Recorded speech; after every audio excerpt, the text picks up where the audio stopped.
नंतर इंजिनिअरिंग मध्ये करिअर करायचंय, पण कन्फ्युजन आहे जेई का सीईटी, आणि नक्की ठरवता येत नाही की कशावर फोकस करू.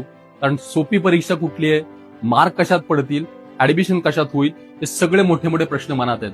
खरं तर हे कायम विद्यार्थ्यांनी लक्षात ठेवलं पाहिजे की जेई सीईटी याही पेक्षा 11वी-12वी तुमच्या इंजिनिअरिंगचं फाउंडेशन आहे. त्यामुळे ज्या प्लॅटफॉर्मवर तुमच्या इंजिनिअरिंगचं फाउंडेशन उत्तम होणार आहे तो प्लॅटफॉर्म तुम्ही तुमच्या अभ्यासासाठी वापरला पाहिजे.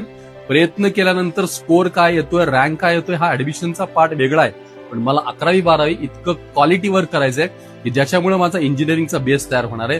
तुम्ही नॅशनल लेवलला टार्गेट करून काम करत असाल तर जेई तुमच्यासाठी नक्कीच आहे.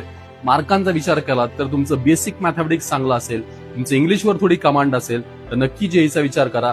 पण महाराष्ट्रातल्या टॉप कॉलेजला जायचंय, मला याच ठिकाणी प्लॅटफॉर्मवर काम करायचंय, तर सीईटी तुमच्यासाठी उत्तम आहे. तेव्हा दोन्ही परीक्षांचे उद्देश वेगळे आहेत, त्या भूमिकेतनं ह्यावर काम करा. पण इंजिनिअरिंगचा बेस या एंट्रन्स एक्झाम आहेत, क्वालिटी वर्क करा आणि तुमचं फाउंडेशन स्ट्रॉंग करा.